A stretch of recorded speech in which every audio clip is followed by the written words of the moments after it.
Welcome to Stuff You Missed in History Class, a production of iHeartRadio.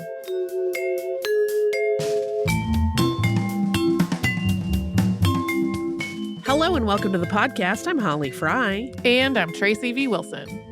Odds are really good that you probably don't immediately recognize the name of the artist that we're talking about today, but they are just about equally good that you have seen his work. He is sometimes called, and I love this, the dog world's Michelangelo. Although there's another artist who will get invoked later, but Cassius Marcellus Coolidge's most well-known art is the Dogs Playing Poker series. But even with that, those paintings often get misnamed. We'll talk about that. But he also contributed, and in one case patented, other types of art that have become common throughout the world. He really was a true Renaissance man. He was interested in a lot of different things and in using his creativity across a variety of disciplines. So I thought he would be fun to talk about today. So Cassius Marcellus Coolidge was born on September 18th, 1844, in between Antwerp, New York, and Philadelphia, New York. So Antwerp still is, a very tiny town, and it's often referenced by its larger neighbor to the southwest, which is Watertown. His farmer parents, Nathan and Martha Coolidge, were Quakers. They were abolitionists. A bunch of sources say that they named their son after the brother of abolitionist Henry Clay. I think it is way more likely that they named him after Cassius Marcellus Clay, who was Henry Clay's cousin and was a prominent abolitionist in his own right. Cassius and his younger siblings, John, Clinton, and Abby, were raised in an abolitionist household, and it seems like Nathan and Martha had at least one other child who may not have survived their childhood. Coolidge went by the name Cash, and that shows up spelled with both a C and a K. But in later years, when he made art, he pretty consistently used the K spelling. Cash went to the school in Antwerp before moving on to Poughkeepsie to take business courses at Eastman's College. Yeah, and like letters among the family, some people will use the C and some people will use the K, but you can very clearly see when he signs art, he uses K and signs it Cash. Coolidge is, as I said earlier, often described as a sort of Renaissance man, and his earliest career moves were certainly not in the art field that he became known for. In 1871, he opened Antwerp's first bank, the Bank of Antwerp, in a building that he constructed. And this sounds a little bit out of the blue, but it seems that Cash had some experience in banking because he had worked at the Eastman College Bank while he was going to school, and a lot of his courses at the school were ones that would help him run a financial institution. He's also said to have worked briefly as a druggist and a handyman, and to have eventually purchased the drugstore as an investment. He doesn't appear to have remained active in the running of the bank. He moved to Rochester in 1873. He had never been the bank president, as at its founding, another man, John D. Ellis, held that title. He eventually sold the drugstore and the bank, as well as a second drugstore he'd opened with one of his brothers. The bank building burned down in 1889, although it was rebuilt. That same bank, the Jefferson Bank, also commissioned a portrait from Coolidge. He dabbled in journalism as well, and he started a short-lived newspaper in Antwerp, and then after that failed, he became a writer for the Watertown Times. Most of his work for that paper involved writing accounts of his travels to Europe that he took in the early 1870s. That was in a serial called Cash's Column. Coolidge also had so many other jobs in his early adult life, including being a sign painter, being the Antwerp town clerk, being a maple sap collector, a school superintendent, and even a farmhand. At some point, Cash traveled to New York City. He might have taken art lessons, and he eventually started drawing to make money, first as a cartoonist for local papers. He also used his drawing skills as a performance. He would charge people to watch him sketch at a super fast pace. Yet another job was drawing illustrations for his cousin Asenath Coolidge's books. Those illustrations were incredibly detailed, full-page works. Asenath's books seem to have been largely ways to talk about the Quaker ideals of peace in fictional settings.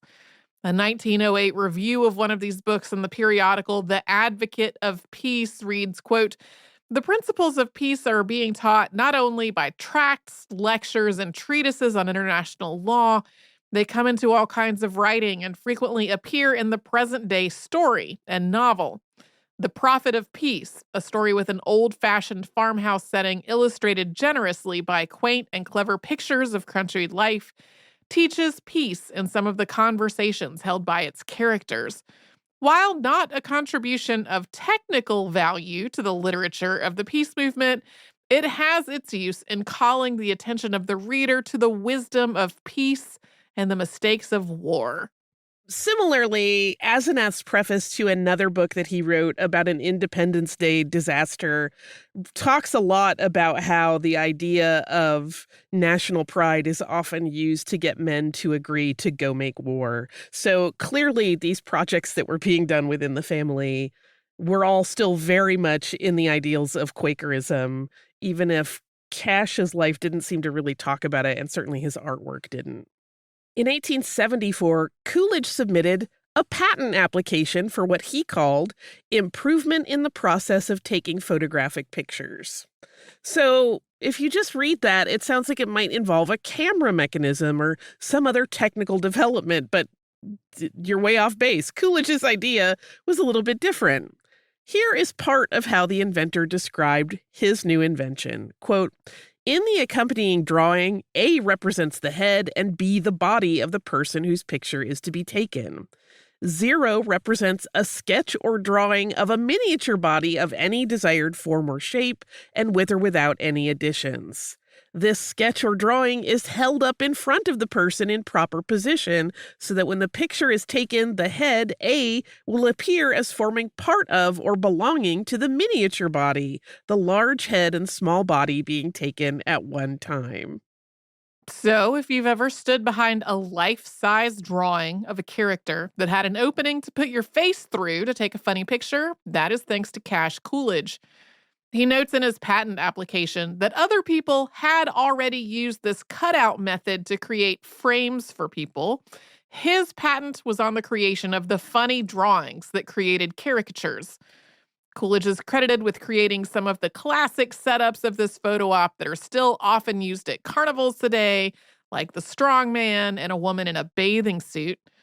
Coolidge started a mail order business to sell these photo props, and that continued for years and brought in a steady income.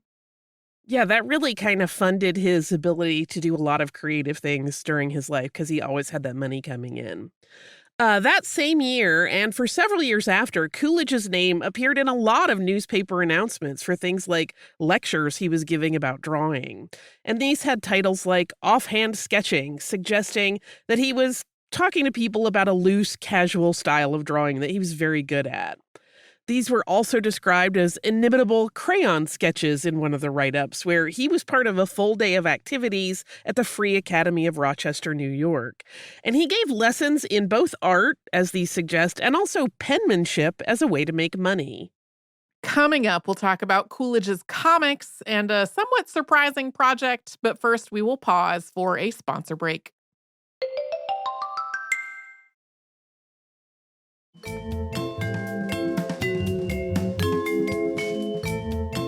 In his early career, Coolidge also drew cartoons for various publications. One of these, titled The Accommodating Moneylender, appeared in the Rochester magazine The Cosmopolitan in 1887. And this is a 4-panel cartoon, and each panel features a brief story of a man named Mr. Well-to-Do. The first panel reads, quote, "Mr. Well-to-Do, now living in the city, has received several calls from his former country acquaintances. Young Mr. Snoozer chanced in town in search of his fortune 6 months ago, got busted, and borrowed a 10 to get home with. Never heard from since." The next 2 panels are similar stories of Mr. Well-to-Do giving money to people who ask for it, and each of these stories end with "never heard from since," suggesting that the person never reached back out to pay back the money. But then in the 4th and final frame, another person asks Mr. Well-to-Do for money, at which point Well-to-Do snaps and reduces the man, through a beating, to, quote, "a very small grease spot." And that frame also ends with the phrase, "never heard from since." So a little violent, but Yeah. also funny, depending on your sense of humor. In 1892, Cash wrote a play, a comic opera about a mosquito epidemic titled King Gallinipper. A galliniper is a name for the mosquito species Saurophora ciliata. It's a larger, more aggressive mosquito than other common North American varieties. According to newspaper write-ups, the play was about, quote, the struggle between the mosquitoes and the mortals of New Jersey and Staten Island. In addition to writing the script, Coolidge was also the production designer, creating the designs for all the sets and costumes.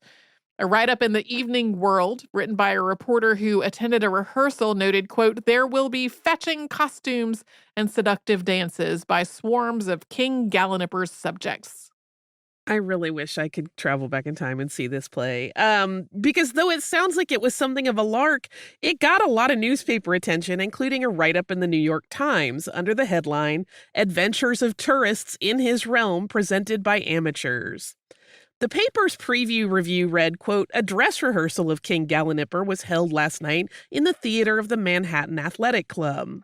This is the moving title of a musical burlesque to be given by members of the club and their friends, and for which Professor Carl Marwig has been wearing away his gray matter for weeks past, drilling choruses and inventing dances.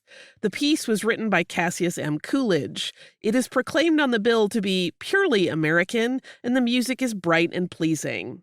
The story is of the marital and amorous adventures of certain human tourists in the realm of Gallinipper, king of the mosquitoes. The scene is laid in Box Hollow Park, New Jersey, and in the Mosquito Palace.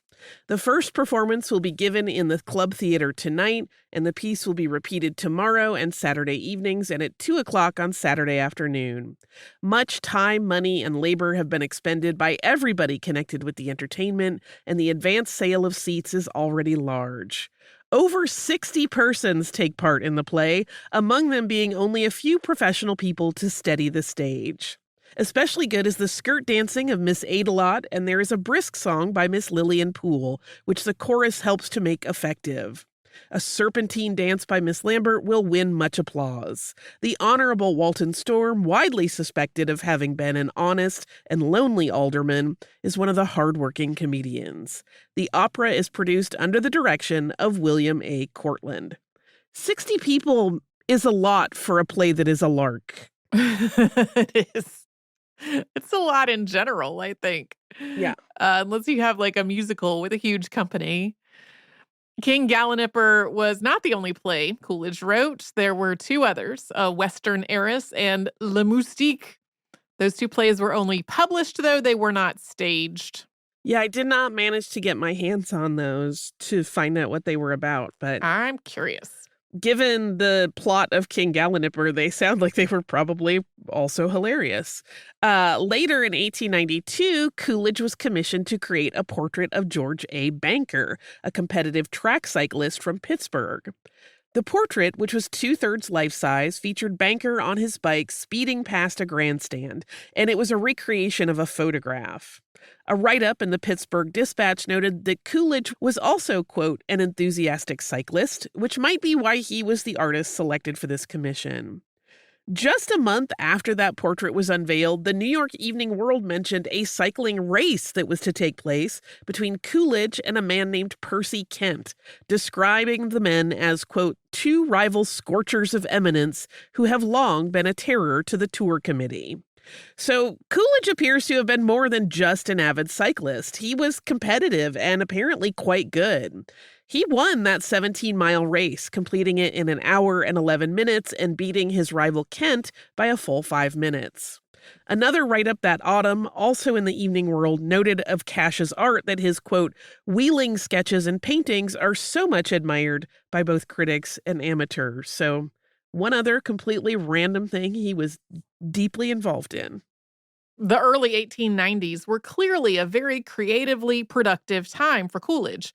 In the autumn of 1893, The Sun of New York ran a piece about a painting by Coolidge, and it appears to be the first mention of his artistic subjects being dogs playing poker, noting, quote, he has just painted a picture of a game of poker, which is sure to be applauded by the devotees of that excellent nerve test. The article describes the painting in detail, and it has a fully developed story and character names. The Sun writes, quote, Mr. Coolidge's poker party is composed of 3 fine St. Bernards. They all bear distinguished names. On the right sits the dealer, William C. Whitney, behind a pleasing smile and a large stack of reds, whites, and blues. At his left is Grover Cleveland, sagacious-looking and betraying no sign in his face of the 4 aces that the onlooker may discover in his hand. At Grover Cleveland's left and facing the spectator in the center of the canvas is Joe Jefferson, whose stack is low and whose purse lying beside him on the table indicates that he had to go down into his kick. He and Grover Cleveland are both watching William C. Whitney with faces very full of human poker-playing expression. There's more description about the way the hand is playing out, and the writer of this piece is very complimentary of Coolidge. This painting was called A Pat Hand, and it was displayed in the window of a business called Douglas and Cooks. Why Coolidge started to draw anthropomorphized animals is unknown, but it would become his most significant legacy. Yeah, he was not the only artist to do it, but he certainly got a lot of attention for his. In 1894, he painted another piece featuring the dogs playing cards in a painting simply titled The Poker Game. This is one that is sometimes mentioned as having been licensed by cigar companies to make prints as giveaways. That makes sense because a lot of these dogs smoke cigars. This is actually a piece of information that seems a little bit fuzzy when you look at various different accounts of his life.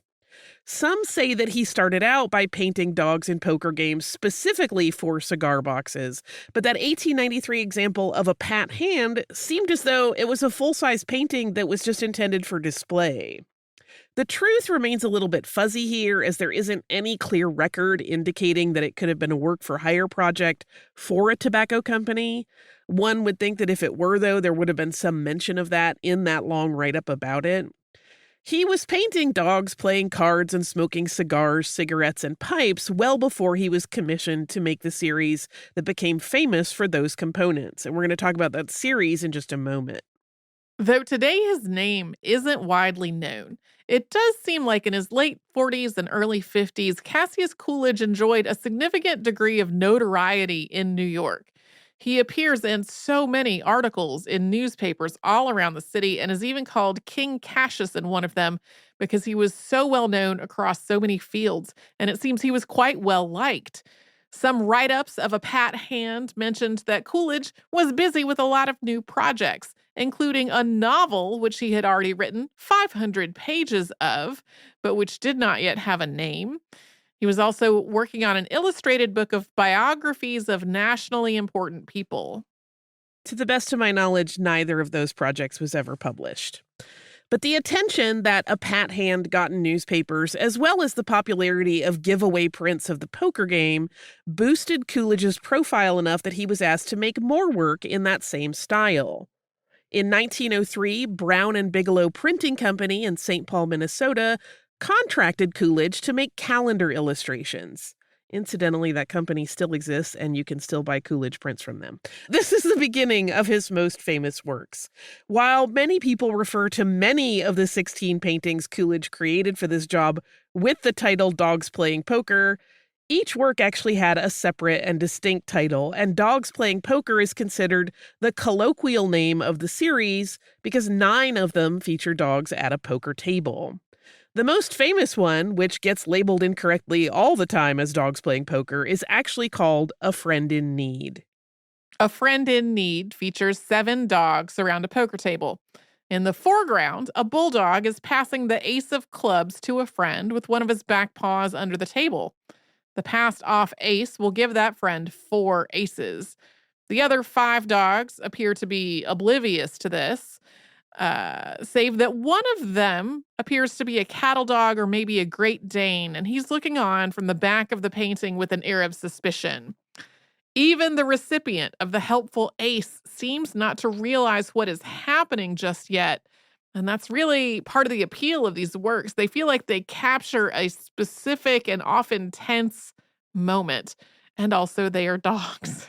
And also they are very fun, yes.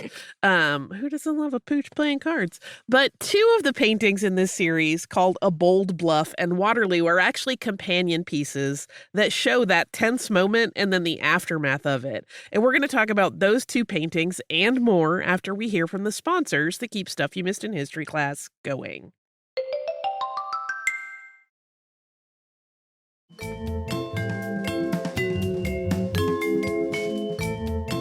We mentioned the two companion paintings, A Bold Bluff and Waterloo, just before the break, so here is their 1-2 punch of a story.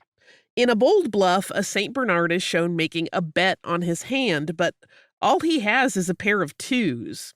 The painting leaves the viewer with no answer as to whether his risky move will pay off.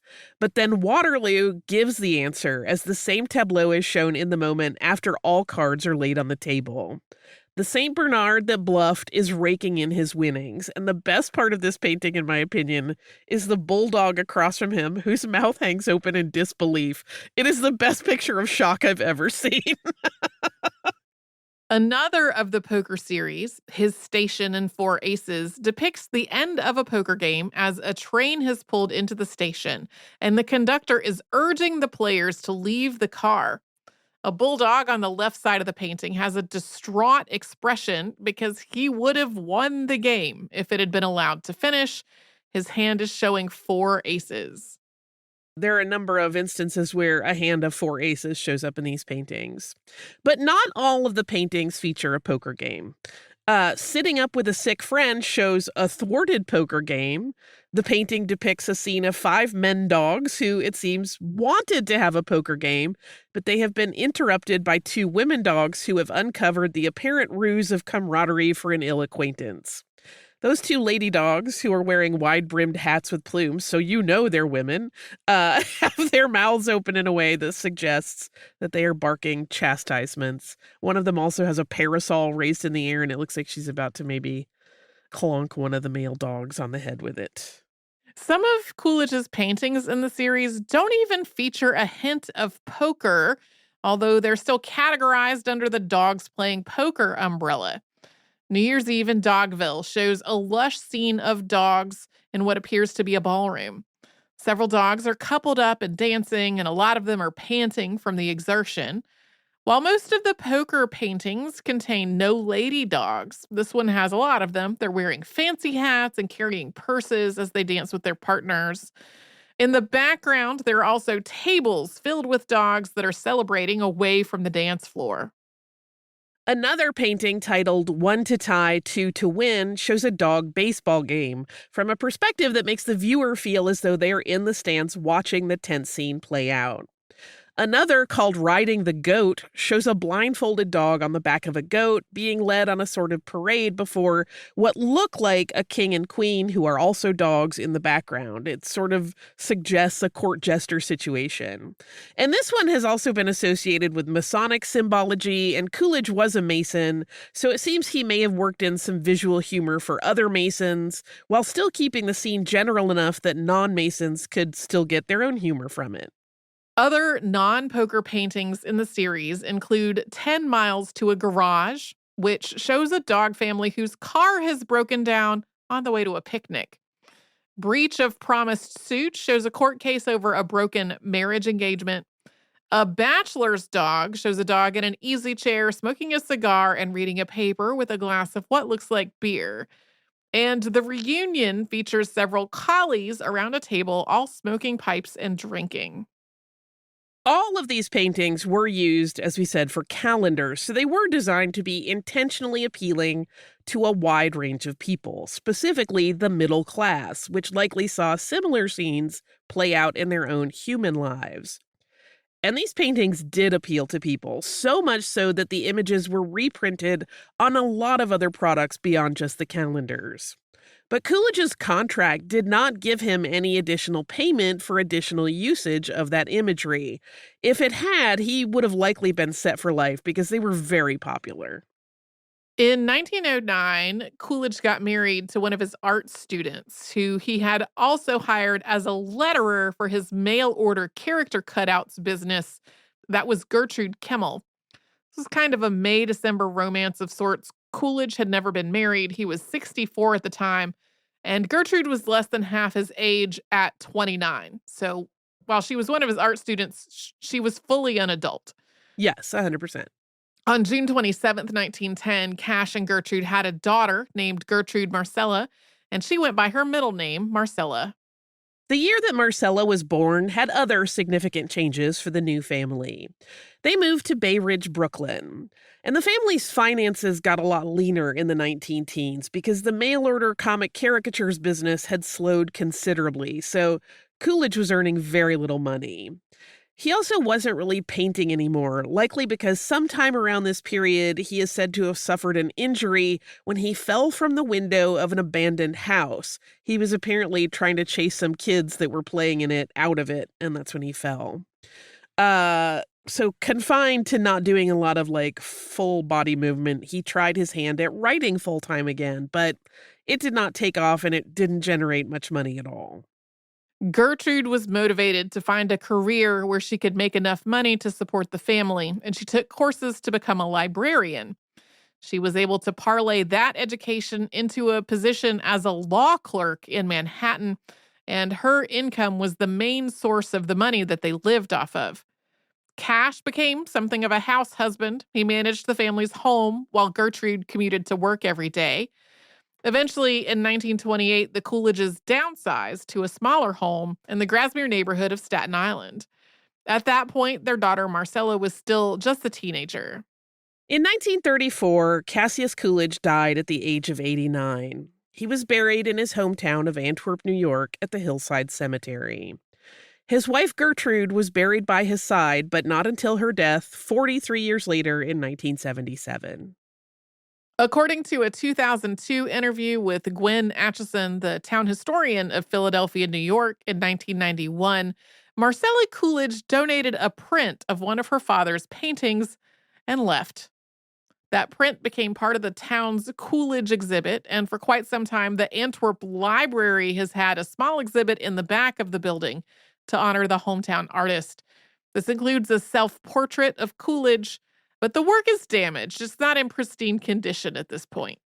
Yeah, Marcella would have been 80, I believe, at this point. And she kind of just popped in and was like, hey, I have one of my father's paintings. He grew up here. Here you go. Would the town like it? And they were like, sure. Although Coolidge is not today a famous name in art, he certainly does have ardent fans. In the latter half of the 20th century, Coolidge's dog paintings experienced a surge in popularity. Because they had been reproduced many times from their creation, they were accessible, and although a lot of the art world perceived them simply as kitsch, which, by the way, I don't know if people know, kitsch is the German word for trash, they did gain really a cult following. In 1998, Sotheby's auctioned one of his paintings off for $74,000. So that's not the wild amount that you might see for other artists that we've mentioned on the show before, but it was certainly a significant amount of money. And then a few years later in 2005, two of the dog poker paintings bundled together, so those two that tell two parts of a story, A Bold Bluff and Waterloo, sold for $590,400, which was, I would say, a huge amount of money for art. So although Coolidge hasn't ever really garnered a ton of respect in the art world, there are clearly people willing to pay the kind of money for his work that one might normally expect for more critically acclaimed artists. It's hard to pin down the precise appeal of Coolidge's work. Some of it might just be that people like dogs. Most of the dogs in Coolidge's paintings are stout or large breeds, so there's a lot of bulldogs, St. Bernards, and Great Danes. And of course, all of those are still popular as pets. Some of the appeal has been attributed over the years to the fact that Coolidge's paintings stick to old-school gender stereotypes in a world that is unfettered from a need for refinement. Art historian Moira F. Harris said in an interview with the New York Times, quote, his paintings of people look like dogs. I don't think his people are very good, but his dogs are wonderful. It's not Beatrix Potter. It's not anything gentle. It's a man's world. In an interview with his daughter Marcella when she was 92, she stated plainly that she didn't like her father's work, suggesting that there was a gender divide on its audience. She said, quote, I don't like it. Girls don't like things like that. It was for boys and men. She also told the New York Times that she was more of a cat person and that cats would never play poker. But part of the appeal of these odd, humorous works is that they harken back to classic pieces of art that have been revered for decades or even centuries. Coolidge was said to have modeled a number of the figures in his dog paintings after depictions of people that he saw in classical works of art, particularly those of Caravaggio.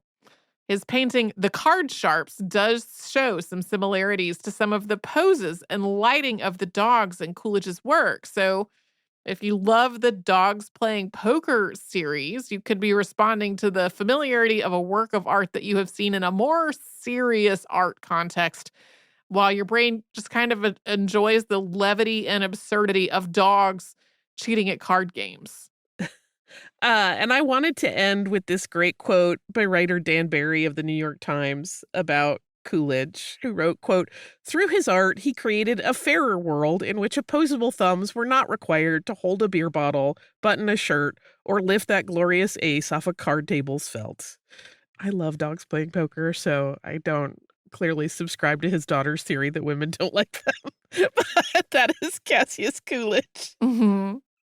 who, he deserves some credit for the many things. I mean, I was kind of blown away when I found out that he's the one that invented, goofy carnival cutouts. Brilliant, brilliant. Yeah, when I first read through this outline and you said that he even patented an art, I was like, "What in the world could that be?" And then I got to that part and said, "Oh, that's delightful." It's really funny, and the drawing of that patent is very funny because it is not the large style ones that he eventually started working on. It's like a little, like, if you were holding a poster board of a man on a bicycle under your chin. Mhm. It's very cute. Okay, I also have listener mail, and of course, I had to include dogs. I feel like I should say before I start this email, I should tell you that because Tracy and I have been traveling, we can't remember what we haven't read, and we had a long moment where we had to look at when this came in and whether I would have read it before. But it involves a dog, and that's what's important. This is from our listener, Carol, who writes, "Hi, Holly and Tracy. I have been a listener since the early days with Sarah and Deblina and love the podcast. I was so excited to see the episode about Marjorie Merriweather Post because I recently chaperoned a trip with my daughter's Girl Scouts troop to visit Hillwood Estates. I really didn't know anything about the estate or about Post before we went, and now having listened to the podcast, can't wait to go back with greater understanding. The mansion is absolutely gorgeous with the collections of art, jewelry, and ceramics beautifully displayed. I didn't take many pictures because of wrangling a group of 8-year-olds, but I am attaching a picture of one of Post's dresses that I think you would both love. Like pretty much everything in the mansion, it is just beautiful. Next time you are in DC, it is well worth a visit. I want to say that I so appreciate hearing so many stories over the years. One of my favorite things is hearing how people's lives take unexpected turns and the understanding that we all live multiple lives in our one lifetime. It reassures me that I'll never have it all figured out. My pet contribution is our 10-year-old golden doodle Archimedes, who is the best dog ever and enjoys going swimming in the summer, snuggling everyone, and expertly sussing out who will be the weakest-willed person to give him treats when dinner guests are over. Thank you for all you do to enhance our understanding of the world. Kindest regards, Carol. Okay. This dress is gorgeous. It's so pretty. It's one of those things that when you initially look at it, it's not a dress that has a lot of like detailing on it in terms of like embroidery or beading or anything, but the longer you look at, the more that you realize it is an absolute feat of design because it has these really cool like fold over knot details. It looks like it is velvet with fur trim. Gorgeous. Gorgeous. Yeah, I just opened it. It's really lovely. I want to figure out how to make that bodice. And listen, Archimedes, come over. I'll give you a credit card. You can buy your own treats. That dog is so cute. I sort of can't deal with it. Mhm. I bet he could cheat at poker and no one would be any the wiser. And even if they were, they wouldn't call him on it because he's so ding dang cute that they want him to win. What an angel baby. He looks biggish, which I love a big, goofy, sweet dog. I bet that's an A+ cuddle when Archimedes wants to have a hug. Carol, thank you Mhm. so much. Your beautiful pooch and this gorgeous dress warm my heart. And I too, like I said, I want to visit Hillwood. While we were in Morocco, two of the people with us had mentioned that they had been to Hillwood, but they didn't realize all of the connections. I think that's why I was confused as to whether I read this. They had a very similar story of like, I went to Hillwood and I didn't realize, and then I read it. Now I want to go back. And I'm like, am I deja vuing this whole thing? Let's all go. We can plan a trip to Hillwood Estates. I definitely want to go, so it's on my short list. Thank you again for writing. If you would like to write to us, you can do so at historypodcast@iheartradio.com. You can also subscribe to the show on the iHeartRadio app or anywhere you listen to your favorite shows.